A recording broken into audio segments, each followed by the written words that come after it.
সুপ্রিয় শিক্ষার্থী, আশা করি তোমরা সবাই ভালো আছো। আজকে দ্বিতীয় দিনের মতো আবার আমরা হাজির হলাম নতুন অধ্যায়ে নতুন টপিক নিয়ে। তোমরা নিশ্চয় ভালো আছো। তোমাদের আজকের আলোচ্য বিষয় উপযোগ উপযোগ বিশ্লেষণ। আজকে আমরা গত দিনের মতনই ওই ব্যবস্থাপনা বিষয়ে প্রথম বর্ষের বিষয় নিয়ে ব্যষ্টিক অর্থনীতির দ্বিতীয় ক্লাস আমরা উপযোগ বিশ্লেষণ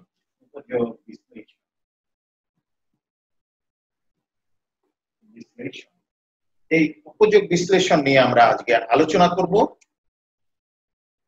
আমরা আসি তাহলে উপযোগ বিশ্লেষণ প্রথম দিনের ক্লাসের মতনও আমি সুশান্ত রায়চৌধুরী তোমাদের সাথে আছি। আমরা দেখি আমাদের আজকের আয়োজনে কি কি জিনিস আছে আমাদের ঝুড়িতে আলোচনার। আমরা উপযোগের ধারণা আজকের ক্লাস শেষে তোমরা উপযোগের ধারণা ব্যাখ্যা করতে পারবে, উপযোগ অপেক্ষকের শ্রেণী বিভাগ ব্যাখ্যা করতে পারবে, উপযোগের পরিমাপ করতে পারবে, কতটুকু উপযোগের প্রকারভেদগুলো ব্যাখ্যা করতে পারবে, ক্রমহ্রাসমান প্রান্তিক উপযোগ বিধি ব্যাখ্যা করতে পারবে, যেটা খুব গুরুত্বপূর্ণ। প্রান্তিক উপযোগ এবং দামের মধ্যে যে সম্পর্ক নির্ণয় সেটা করতে পারবে। তাহলে শিক্ষার্থীরা, আমরা এক ঝলক দেখে নিলাম যে আমাদের আলোচ্য সূচিতে কি কি আছে, আমরা কি কি শিখতে পারবো আজকে। তাহলে আমরা আসি আলোচনায়। উপযোগের প্রথম ক্লাসে কিন্তু একটা উপযোগের বেসিক ধারণা আমি দিয়েছিলাম, বেসিক ধারণা তোমাদের। সেই আলোচনার ধারাবাহিকতায় আমরা এখন বিস্তারিত আসবো। তাহলে উপযোগ কি?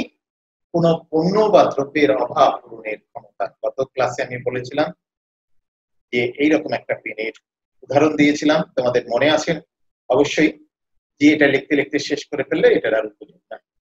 তাহলে এছাড়া কোন পণ্য বা সেবার যে পূরণের যে ক্ষমতা, সেইটা হলো উপযোগ আছে। তাহলে মানুষের প্রত্যাশিত সন্তুষ্টি বিধান যদি করার ক্ষমতা থাকে কোন পণ্য বা সেবার, তাহলে সেটারও উপযোগ আছে বলে আমরা মনে করি। যেমন আমরা উদাহরণ দিয়েছিলাম বাড়ি, হাউস, ঘর, বাড়ি, তারপরে তোমার গাড়ি, বাড়ি, মোবাইল, এই রকমের খাবার দ্রব্য। এখানে উচিত অনুচিতের সম্পর্ক নাই উপযোগের সাথে। আমি গতদিনে বলেছিলাম নেশাদ্রব্য, নিষিদ্ধ দ্রব্য, এগুলো যদি কারো অভাব মিটিয়ে থাকে তাহলে তার কাছে এটার উপযোগ আছে। আমার কাছে না থাকতে পারে, যারা আমরা নেশা করি না, নেশার সাথে যুক্ত নাই, আমাদের কাছে কিন্তু যারা করে তাদের কাছে উপযোগ আছে। তাহলে আমাদের যে পণ্য বা সেবার অভাব মেটানোর ক্ষমতা আছে, মানুষের প্রত্যাশিত সন্তুষ্টি বিধান করতে পারে, এবং এখানে উচিত অনুচিতের সম্পর্ক। ইউটিলিটি ফাংশন, এই ইউটিলিটি ফাংশনটা আমরা একটু দেখব। কি তোমরা লক্ষ্য করো শিক্ষার্থী বন্ধু, আমরা দেখো, আমরা বোর্ড একটু ব্যবহার করি। ইউটিলিটি ফাংশন ইউ সমান সমান f x1 x2 x3 xn। এটা হলো একটা ইউটিলিটি ফাংশন। ইউটিলিটির অনেক ধরনের ফাংশন আছে, সেগুলো আমরা পরে আলোচনাতে আসবো। কিন্তু এখন আমরা মূল যে বিষয়টা সেটা আমরা দেখি। এটা একটা ইউটিলিটি ফাংশন। এটা অপেক্ষক, x একটা আইটেম, এখানে একটা আইটেম, এটা একটা আইটেম, এটা একটা। তাহলে মানে আমরা যে সারাদিনে যে আইটেম ব্যবহার করছি, ফার্স্ট আইটেম, সেকেন্ড, থার্ড, এরকম যতগুলো আইটেম আছে সবগুলো আইটেম এই অপেক্ষক দ্বারা করে। এটা হলো টোটাল ইউটিলিটি, এটা হলো টোটাল ইউটিলিটি, এটা হলো অপেক্ষক, আর এইগুলো আমার ভেরিয়েবল, মানে আইটেম, কোন আইটেম ব্যবহার করেছি। তাহলে অবশ্যই তোমরা এটা বুঝতে পারছো। আমরা আবার চলে আসি আমরা স্লাইডে। এই যে দেখো নিচে দেওয়া আছে ইউটিলিটি ফাংশন, অপেক্ষক, টোটাল ইউটিলিটি ফাংশন। আমরা এখন classification of utility function. Utility function আমরা কিভাবে, দুই ভাবে সাধারণত আমরা আলোচনার সুবিধার্থে দুই রকমের ইউটিলিটি ফাংশন সেই ইউটিলিটি ফাংশনটা দুই রকমের, কি অ্যাডিটিভ ইউটিলিটি ফাংশন যেটা যোগোত্তর উপযোগ অপেক্ষক, আর একটা মাল্টিপ্লিকেটিভ ইউটিলিটি ফাংশন মানে গুণোত্তর অপেক্ষক। মানে আমরা যে ভেরিয়েবল গুলো ইউটিলিটিতে ব্যবহার করব, মানে যে ভোগগুলো আইটেম গুলো আমরা নিচ্ছি তাদের মধ্যে যদি যোগের সম্পর্ক থাকে তাহলে সেটা যোগোত্তর উপযোগ অপেক্ষক, আর তাদের মধ্যে যদি গুণের সম্পর্ক থাকে তাহলে গুণোত্তর উপযোগ সম্পর্ক।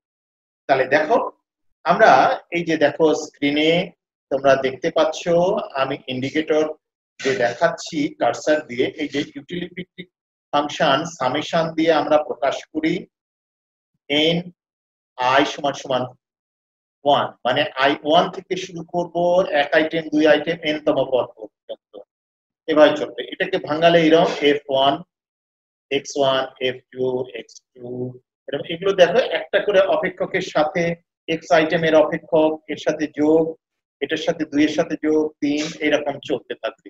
তার মানে একটা আইটেমের সাথে আরেকটা আইটেমের যোগ হয়ে আছে একটা করে অপেক্ষক, এটা হলো যোগোত্তর অপেক্ষক যোগ। তাহলে এখানে ইউ হলো টোটাল ইউটিলিটি, x1 হলো গুডস বা সার্ভিসেস হতে পারে x1 2 3 4 এগুলো, আর f1 হলো ফাংশন।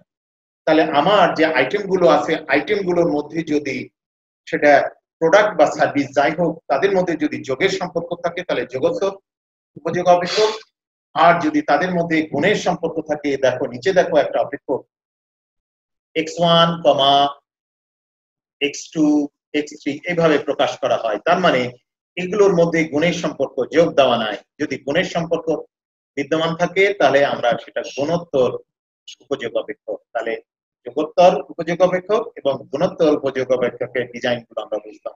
পরবর্তী কিন্তু কাজে লাগবে আলোচনা যোগোত্তর উপযোগ অপেক্ষক এবং গুণোত্তর উপযোগ অপেক্ষক, এই জন্য আমি এই জিনিসটা আগে বলে নিলাম। আসি আমরা পরবর্তীতে স্লাইডে মেজারমেন্ট অফ ইউটিলিটি। ইউটিলিটি পরিমাপ করব কি করে? এখন ইউটিলিটি মেজারমেন্ট পরিমাপের ক্ষেত্রে অনেক মতভেদ আছে, এটা সত্য, কিন্তু তারপরেও অধিকাংশ অর্থনীতিবিদেরা এই দুটা পদ্ধতিকে খুব গুরুত্ব দিয়েছে। এই দুটা পদ্ধতি আমরা এখানে আলোচনা করব। তাহলে এই দুই মতবাদটাই বেশি ব্যবহৃত হয়, একটা অর্ডিনাল একটা অর্ডিনাল। মজার বিষয় হলো যে শিক্ষার্থীরা একটা হলো পরিমাণগত সংখ্যাত্মক, পরিমাণগত বা সংখ্যাত্মক উপযোগ, আর একটা পর্যায়গত। এখন সব জিনিস সব পণ্য বা সেবা পরিমাপ করা যায় না, সেই জন্য যেগুলো পরিমাপ করা যায় না সেগুলো পর্যায়গত, আর কিছু কিছু আছে সংখ্যায় প্রকাশ করা যায়। কতটুকু উপযোগ পেলাম, এই উপযোগ যদি আমরা সংখ্যায় প্রকাশ করতে পারি সেগুলো সংখ্যাত্মক। তাহলে দেখো অর্ডিনাল ইউটিলিটি এক নম্বরে পরিমাণগত, এটা ক্লাসিক্যাল অর্থনীতিবিদ জেফসন ওয়ালরাস এই ধারণা উদ্ভাবন করেন।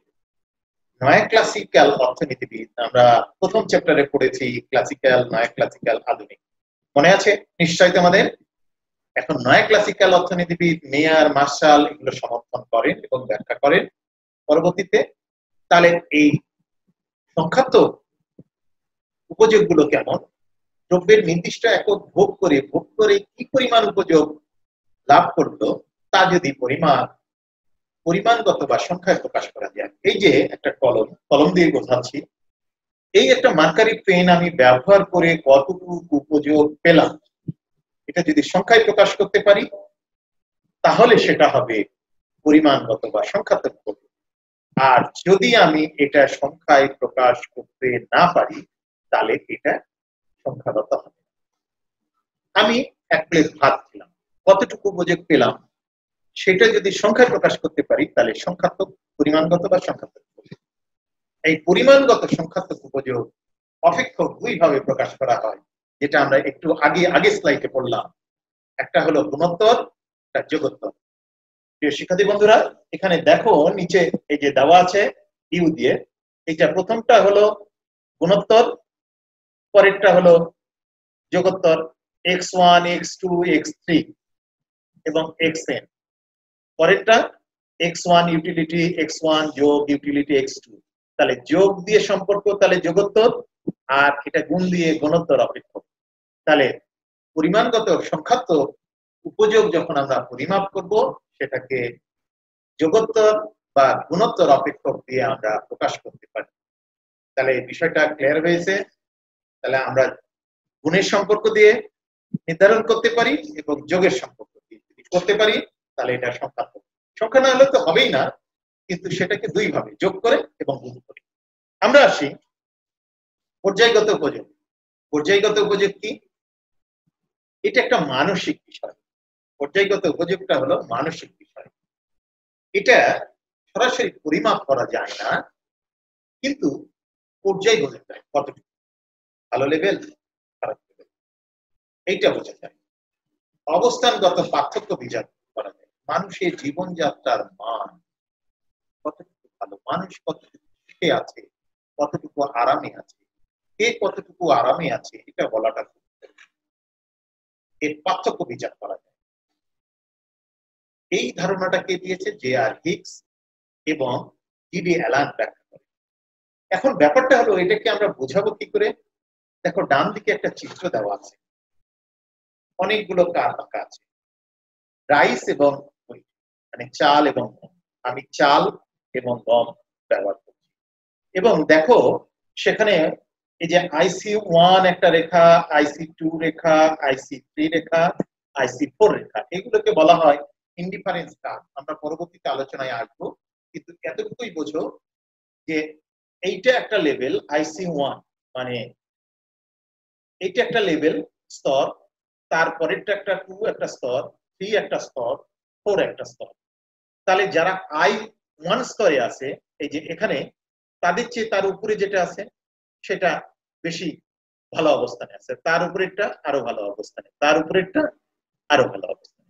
তার মানে পর্যায়গত অবস্থান হলো কে কোন পর্যায়ে আছে। চাকরিজীবীতে সবাই ফার্স্ট ক্লাস, সেকেন্ড ক্লাস, তারপরে third class, fourth class employee আছে। তাহলে সবার পর্যায়ে কি একই রকম? একই রকম। ফার্স্ট ক্লাসের আবার আবার বিভিন্ন ভাগ আছে। স্টুডেন্টেরও ক্লাস প্রাথমিক শ্রেণীর, মাধ্যমিক শ্রেণীর, কলেজের, অনার্স লেভেলের। তাহলে আমরা পর্যায়, যদি আমরা উপযোগগুলোকে আমরা পর্যায়ে ভাগ করি করতে পারি, আমরা যখন ধরতে পারি যে আমরা ডাইরেক্ট সংখ্যায় প্রকাশ করতে পারছি না, কিন্তু সে কোন স্তরে আছে। 1 স্তর, এখানে যদি এটাকে 1, এই রেখাকে 1 ধরি, তাহলে 1 স্তরের চেয়ে এটা 2 স্তর যদি এটা লিখি, তাহলে এই পরেরটা হলো 2টা বেশি ভালোই আছে, 3টা আরেকটু ভালো আছে, 4টা আরেকটু ভালোই আছে। তাহলে প্রিয় শিক্ষার্থীরা, তাহলে আমরা দেখলাম যে পর্যায়গত উপযোগগুলোর কি করা যায়, এটা একটা মানসিক বিষয়, সংখ্যায় প্রকাশ করা যায় না, কিন্তু এটার পর্যায়গুলো বোঝা যায়। আমরা আসি ক্লাসিফিকেশন অফ ইউটিলিটি। ইউটিলিটি শ্রেণী বিভাগ, টোটাল ইউটিলিটি, এভারেজ মোট উপযোগ, গড় উপযোগ এবং প্রান্তিক উপযোগ, মার্জিনাল ইউটিলিটি। মোট উপযোগটা কি? আমরা প্রত্যেকটা আইটেমের যে প্রান্তিক উপযোগ বের করব, এটা যদি যোগ করি, দেখো T1 TU টোটাল ইউটিলিটি সমান MU। তার মানে marginal utility 1, marginal utility 2, marginal utility 3। তাহলে এটা বোঝার জন্য আমার মার্জিনাল ইউটিলিটি বুঝতে হবে। তাহলে মার্জিনাল ইউটিলিটিটা কি? অতিরিক্ত এক একক ব্যবহার করার ফলে যে উপযোগ প্রাপ্তি হয় সেটাই হলো মার্জিনাল ইউটিলিটি। কিরকম? তোমাকে 1 কাপ চা দেওয়া হলো, প্রথম তুমি যে উপযোগ সন্তুষ্টিটা পেলে, পরে কিছুক্ষণ পর মানে তোমার 5 মিনিটের মধ্যে আবার 1 কাপ চা দেওয়া হলো। পরে চাটা খেতে তখন দেখবে যে প্রথমটার মতো অত মজা পাচ্ছ না, বা তাও একটু লাগলো, তৃতীয় যদি দেয়, চতুর্থ দেয়, পঞ্চম দেয়, ওই চা দিতেই আছে, একসময় বলবো না আমি আর খাবো না, আমার অ্যাসিডিটি হয়, কেন হয় কেন।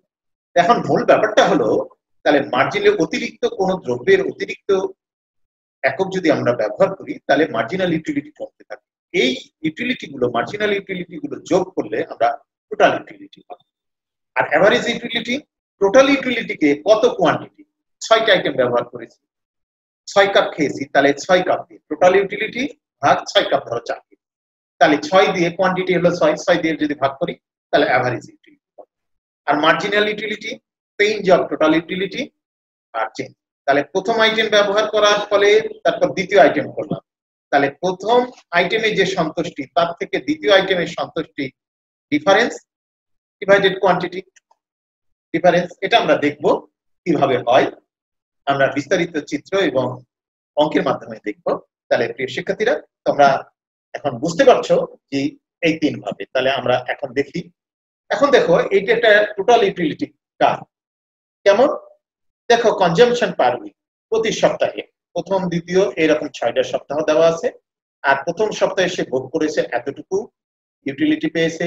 দ্বিতীয় সপ্তাহে এতটুকু, তৃতীয় সপ্তাহে এত, চতুর্থ এত, পঞ্চম এত, ষষ্ঠ। তাহলে টোটাল ইউটিলিটি আস্তে আস্তে বাড়ছে, বেড়ে তারপর কমছে।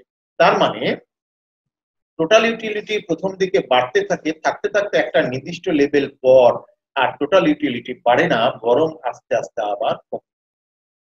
ঠিক আছে? Total utility. তাহলে টোটাল ইউটিলিটি কি বললাম? বাড়ছে, বাড়তে বাড়তে তারপর একটা পর্যায়ে এসে কমছে। Total utility, average utility, marginal utility কার। তাহলে একটা চিত্রে আমরা তিনটা দেখাইছি। কেমন? টোটাল ইউটিলিটি আমার, তারপরে এভারেজ ইউটিলিটি এবং মার্জিনাল ইউটিলিটি। তাহলে আমরা প্রথম চিত্রটাতে কি দেখেছিলাম? প্রথম চিত্রটা দেখেছিলাম যে এইরকম টোটাল ইউটিলিটি আস্তে আস্তে বাড়ছে, একটা লেভেল পর এসে কমছে। তাহলে এইটা তো টোটাল ইউটিলিটি রেখা। x0 যখন আমরা কোয়ান্টিটি ব্যবহার করব, তাহলে এই পরিমাণ, এই যে এই পরিমাণ, যদি এই যে অ্যারো দিয়ে দেখাচ্ছি, এই পরিমাণ আমরা ব্যবহার পেলাম। এখানে যখন হবে তখন এই পরিমাণ। এখন ব্যাপারটা হলো, x0 পরিমাণ যদি আমি কোন কোয়ান্টিটি ব্যবহার করি, তাহলে এই যে এই রেখা পরিমাণ এখান থেকে এই পরিমাণ পাচ্ছি, মানে এই রেখাটা এখান থেকে এই যে কার হয়ে আছে, এই রেখাটা হলো আমার টোটাল ইউটিলিটি। তাহলে এভারেজ ইউটিলিটি কি? তাহলে টোটাল ইউটিলিটিকে এই কোয়ান্টিটি দ্বারা ভাগ। তাহলে এখান থেকে এই যে ড্র দিয়ে যে রেখাটা জিরোতে আসছে, এটা 0 পর্যন্ত হবে। তাহলে এইটা হলো এভারেজ, গড়। টোটাল ইউটিলিটিকে এই কোয়ান্টিটি দিয়ে ভাগ, তাহলে গড়। তাহলে আমরা পেলাম। তাহলে প্রিয় শিক্ষার্থীরা, তাহলে মার্জিনাল ইউটিলিটি পাবো কি করে? মার্জিনাল ইউটিলিটির মজার বিষয় হলো, আমরা মার্জিনাল ইউটিলিটি কোন বিন্দুতে করব? আমরা যদি এই টোটাল ইউটিলিটি রেখার এই বিন্দুতে মার্জিনাল ইউটিলিটি করি, তাহলে এই বিন্দুতে একটা স্লপ নির্ণয় করলে, তাহলে এই যে ডেল্টা 0, তাহলে এখান থেকে এটার পরিবর্তন। তাহলে শিক্ষার্থীরা, মার্জিনাল ইউটিলিটি আমরা পাই কি? মার্জিনাল ইউটিলিটি এখানে ব্যাখ্যাটা দুই রকমের। আমরা এটা গ্রাফিক্যালি করলাম, আমরা গ্রাফিক্যালি দেখালাম। আমরা একটা গাণিতিক করতে পারি, আবার ডিফারেন্সিয়েশনের মাধ্যমে করতে পারি। যারা ইলেকট্রিক বা উচ্চতর গণিত সম্পর্কে ধারণা নাই, তারা ওটা বুঝতে খুবই সমস্যা হবে। এই জন্য আলোচনার সুবিধার্থে সবার সাথে যারা জানো, ডিফারেন্সিয়েশন করে মার্জিনাল ইউটিলিটি করা যায়। কিন্তু আমি ওই দিকে, ওই আলোচনার দিকে যাব না। আমি চিত্র এবং সাধারণ গাণিতিক ব্যাখ্যায় আমরা যাব। যেমন দেখো, আমি একটা জিনিস দেখাবো। এই যে দেখো, মার্জিনাল ইউটিলিটি সমান change in total utility, change in quantity. কথা কি বোঝা গেল?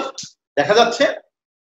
এখন যে স্লপ এঁকেছি, স্লপ আঁকার ফলে ওখানে ডিফারেন্সিয়েশন করলে হবে, কিংবা টোটাল ইউটিলিটির পরিবর্তন 0 থেকে, এই যে 0 থেকে x1, এই যে টোটাল ইউটিলিটি এখান থেকে এতটুকু যে পরিবর্তন এর হার, তার এই কোয়ান্টিটির পরিবর্তন দিয়ে যদি আমি ভাগ দিই, তাই হবে। বা এখান থেকে এখানে, তাহলে এখান থেকে এখানে পরিবর্তন, এই যে এতটুকুর পরিবর্তনকে এতটুকুর পরিবর্তন দ্বারা ভাগ দিলে আমরা মার্জিনাল ইউটিলিটি পাবো। মার্জিনাল ইউটিলিটি সম্পর্কে আমরা বিস্তারিত আরো দেখবো। এটা নিয়ে টেনশনের কোনো কারণ নাই, আমার পরবর্তীতে আরো গাণিতিক ব্যাখ্যা আছে, আমরা আসছি। এখন দেখা যাক, দেখো, ডিফারেন্স বিটুইন টোটাল ইউটিলিটি এবং মার্জিনাল ইউটিলিটি, মোট উপযোগ এবং প্রান্তিক উপযোগ। তাহলে মোট উপযোগ মানে আমরা যতগুলো মার্জিনাল ইউটিলিটি গুলোকে যোগ করলে কিন্তু টোটাল ইউটিলিটি পাওয়া যায়। এখন দেখো, মজার বিষয় হলো এইটা ডিফারেন্সটা কেমন এবং এদের মধ্যে একটা সম্পর্ক আছে, বা এটা দিয়ে আমরা একটা চিত্র আঁকতে পারি। কথা হলো, বিষয় হলো, তাহলে আমরা দেখি। দেখো, প্রথমে এক কাপ টি, 1 নম্বরের দেখো, এক কাপ, প্রথম কাপ টি এর জন্য টোটাল ইউটিলিটি হচ্ছে 12 ইউনিট। এটা marginal utility. Total utility divided Q, তাহলে টোটাল ইউটিলিটি হলো কি 12 ডিভাইডেড 1, তাহলে 12, এবং দ্বিতীয় কাপ যখন তখন 22, তাহলে 22 হয়েছে টোটাল। এখানে আমি বললাম total changing total utility divide change in quantity, কথা কি বোঝা যাচ্ছে? তাহলে দ্বিতীয় কাপ যখন হয়েছে তখন আমি টোটাল ইউটিলিটি পেয়েছি 22, তাহলে এখানে এই যে 22 ডিভাইডেড 22 মাইনাস 12, তাহলে কত হলো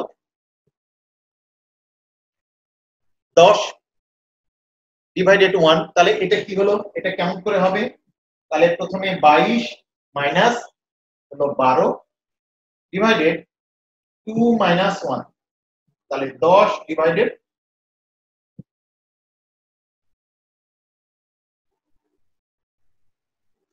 এখানে এইভাবে দেখি, তাহলে দ্বিতীয় লাইনে হবে 22 মাইনাস 12 ডিভাইডেড 2 মাইনাস 1, তাহলে 10 ডিভাইডেড 1 সমান 10, তাহলে দেখো এখানে কি আসছে, মার্জিনাল ইউটিলিটি 10।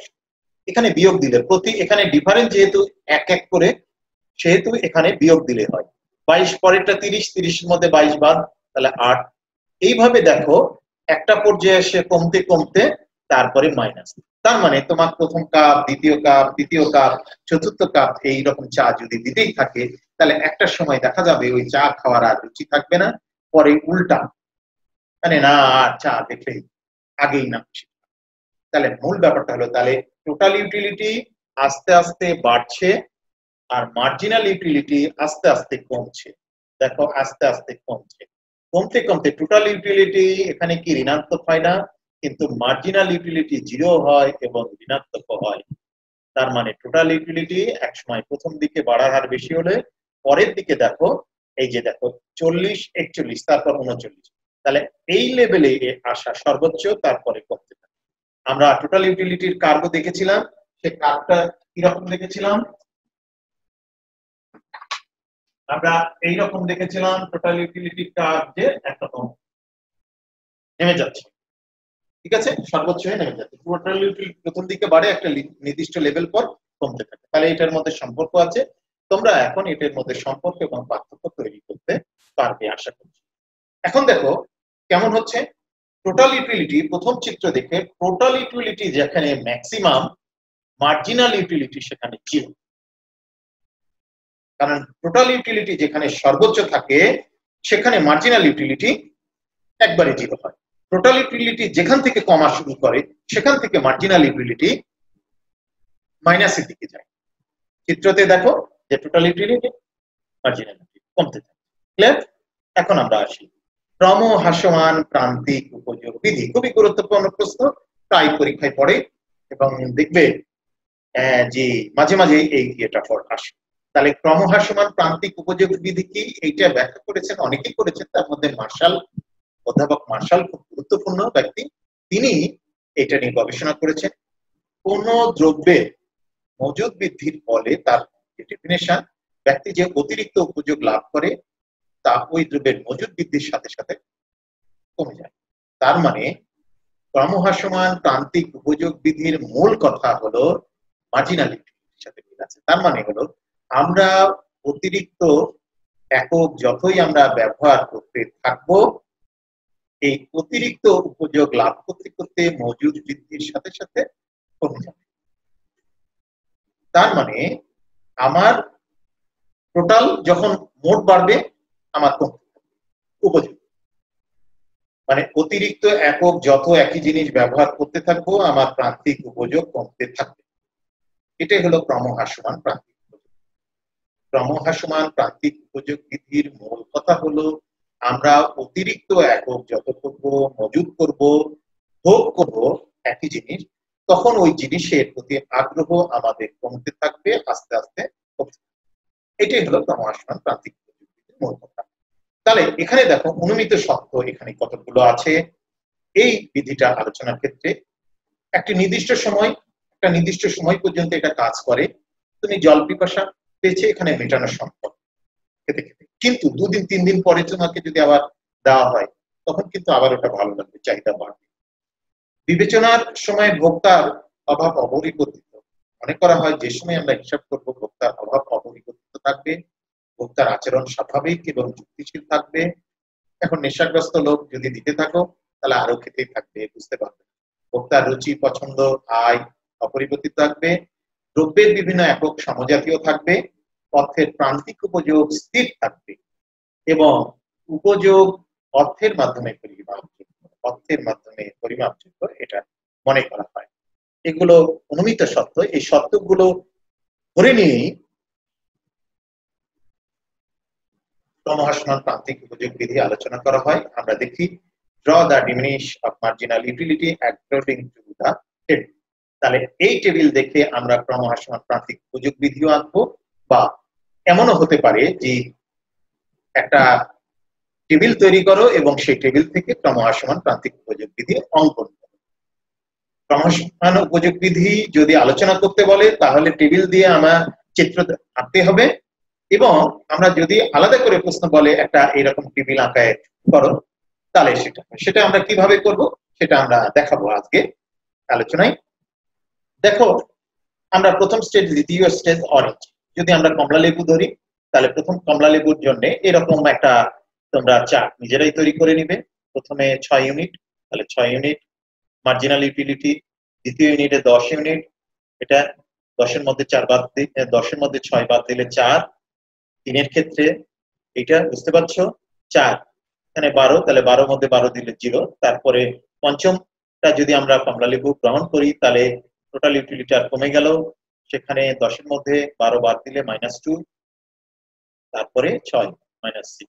তাহলে এটাকে আমরা যদি চিত্রে অঙ্কন করি তাহলে কেমন আসবে দেখো শিক্ষার্থী বন্ধুরা। দেখো এইরকম একটা চিত্র কেমন আমাদের ছিল হলো কি, প্রথম ইউনিটে 6, বোঝা যাচ্ছে? দেখো প্রথম ইউনিটে 6, দ্বিতীয় ইউনিটে 10, দ্বিতীয় ইউনিটে কত ছিল আমার মার্জিনাল ইউটিলিটি 4। তাহলে কি, এই যে দ্বিতীয় ইউনিটে মার্জিনাল ইউটিলিটি 4, তাহলে এই দিক দিয়ে এই দিক দিয়ে, তাহলে এই পয়েন্ট সি পয়েন্টে কত, সি পয়েন্টে কত ছিল, তাহলে দেখো এখানে কত 3, 3-এ 2, 3-এ 2, তাহলে এটা সি পয়েন্ট দিয়েছি। এই পয়েন্টগুলো আমরা বসায় নিলাম, তারপর এগুলো যোগ করে দিলাম। তাহলে দেখো চতুর্থ আইটেমে এসে 0 হয়ে গেছে। তারপর যদি আমরা পঞ্চম আইটেম গ্রহণ করি মাইনাস হয়ে গেল ষষ্ঠ আইটেম। তাহলে এটা হলো মার্জিনাল ইউটিলিটি গ্রাফ এবং ক্রমহ্রাসমান প্রান্তিক উপযোগ বিধি। যদি আমাদের বলে যে একটা টেবিল থেকে ক্রমহ্রাসমান প্রান্তিক উপযোগ বিধি সূচি তৈরি করো, তাহলে সূচি মানে এই টেবিল, আর সূচি থেকে যদি বলে একটা চিত্র অঙ্কন করো তাহলে এই চিত্র আমরা এইভাবে করব, এইভাবে লিখবো। এই যে মার্জিনাল ইউটিলিটি গ্রাফ, কথা কি বোঝা গেল বন্ধুরা? এখন আমরা দেখি এই ক্রমহ্রাসমান প্রান্তিক উপযোগ বিধি যে আলোচনা করলাম এর কতগুলো সমালোচনা, ত্রুটি, সীমাবদ্ধতা আছে। কি রকম আছে? অপরিবর্তনশীলতা। আসলে আমরা ধরে নিই এই যে অভাব বা উপযোগ অপরিবর্তনশীল, কিন্তু তাই নয়। ভোক্তার আয়, অভ্যাস, রুচির ওপর পছন্দ অপরিবর্তনীয়। এখন সবসময় অপরিবর্তনীয় থাকে না, পরিবর্তন হয়ে যায়। ভোক্তার আয় বাড়লে তার চাহিদাও বেড়ে যায়। অভ্যাস, অনেক দিনের অভ্যাস, রুচি, এগুলো চেঞ্জের কারণে অভাব বোধ এবং চাহিদা চেঞ্জ হয়ে যায়। এই জন্যে এইটা এই ক্ষেত্রে অপরিবর্তনশীলতার কারণে এটা কাজ করে না। সময়ের ব্যবধানের ফলে এই জিনিসগুলো পরিবর্তন হয়ে যায়। ক্রমহ্রাসমান প্রান্তিক উপযোগ বিধি থাকে না। এখন আমাকে একটা কমলা খেতে দিল, 2 দিন পরে যদি দেয়, বা তৃতীয় কমলা, চতুর্থ কমলা, পঞ্চম কমলা, কিন্তু 2 দিন 3 দিন পরে দিলে পারে সেটা ভালো লাগবে, সেটা তখন বলবে না যে না আমি এটা চাই না। যদি তার খাওয়ার ইয়ে থাকে। কৃপণের ধনের ক্ষেত্রে যতই টাকা দাও সে কিন্তু বলবে না, তার নেশা কমবে না, চাহিদা বেড়েই যাবে। শখের দ্রব্যের ক্ষেত্রে যারা ডাক টিকিট বা বিভিন্ন শোপিস তৈরি করে, তাহলে সেগুলো যারা পছন্দ করে তাহলে সেক্ষেত্রে কিন্তু এটা থাকে না, তার চাহিদা বাড়ে। পরিবর্তক দ্রব্য মানে একটার পরিবর্তে আরেকটা। চিনির দাম বাড়লে আমরা গুড় ব্যবহার করি, গুড়ের দাম বাড়লে চিনি ব্যবহার করি, এই জাতীয় ব্যবহার করি। পরিপূরক দ্রব্য মানে একটার আর একটা পরিবর্তক পরিপূরক হিসেবে ব্যবহার করা যায়, এইরকম ক্ষেত্রে হয় না। উপযুক্ত দ্রব্যের একক, যদি উপযুক্ত দ্রব্যের একক সব সময় সব দ্রব্যকে এককে রূপান্তর করা যায় না, সেই ক্ষেত্রে হয় না। অর্থের প্রান্তিক উপযোগ স্থির নয়, অর্থের প্রান্তিক উপযোগ স্থির নয়।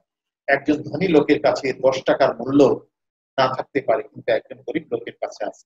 বা অনেক সময় পরিবেশ পরিস্থিতির খাতিরে 5 টাকা কেন 10 টাকা, ট্রেনে টিকিট কাটতে গেছো, তোমার 200 টাকা লাগবে, তোমার 10 টাকা কম পড়েছে, তখন ওই 10 টাকার মূল্যটা অনেক মনে হবে। তুমি এক জায়গাতে যাবে, রিক্সা ভাড়া দেওয়ার জন্য 10 টাকা রিক্সার ভাড়া নাই, কিন্তু আর্জেন্ট, তখন কিন্তু ওই 10 টাকা। কিন্তু অন্য সময় তাহলে পরিবেশ পরিস্থিতিতে অর্থের প্রান্তিক উপযোগ কিন্তু স্থির থাকে না। মাদক দ্রব্যের ক্ষেত্রে যারা খায় তাদের কিন্তু প্রান্তিক উপযোগ স্থির থাকে না, চাহিদা বাড়তে থাকে, আয় বৃদ্ধি পারলে হয় না। প্রদর্শনে যারা বেশি বেশি দেখাতে চায় আমরা ধনী হেন তেন, এইরকম যারা দেখাতে চায় তাদের ক্ষেত্রে কিন্তু এই রকমের হয় না। কেমন হয় না?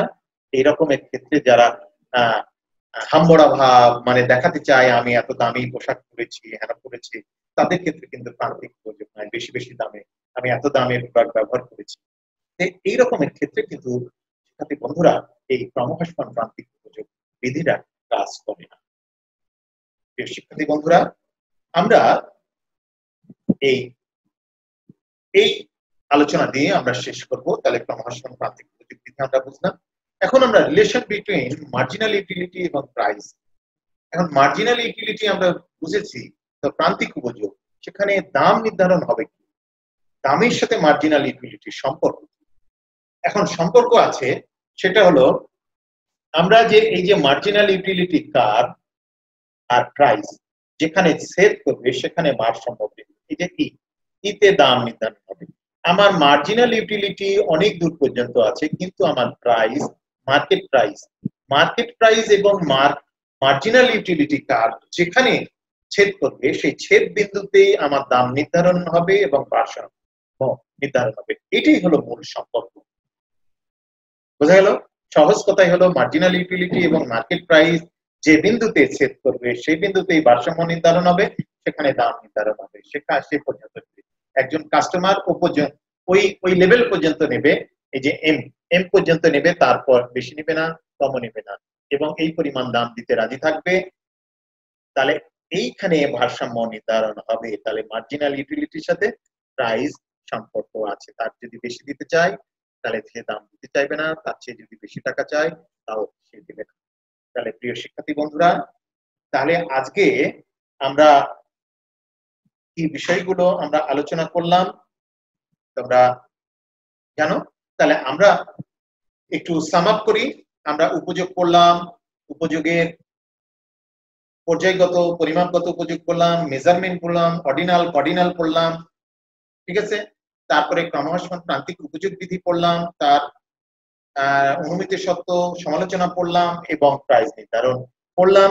নিরপেক্ষ রেখা রাশি পরের ইয়েতে আসবে, নিরপেক্ষ রেখার আলোচনাগুলো। তাহলে আমরা সেই জিনিসগুলো আমরা দেখলাম কোন কোন অবস্থায় উপযোগগুলো হয়। তাহলে আজকে আমাদের আলোচনা এখানেই শেষ করব। তাহলে এই বইগুলো দেখবে তোমরা যে কোনো। তাহলে তোমরা সুস্থ সুন্দর স্বাভাবিক থাকো। আমরা সামনে ক্লাসে আবার একটি নতুন বিষয় নিয়ে আমরা আলোচনায় ফিরবো।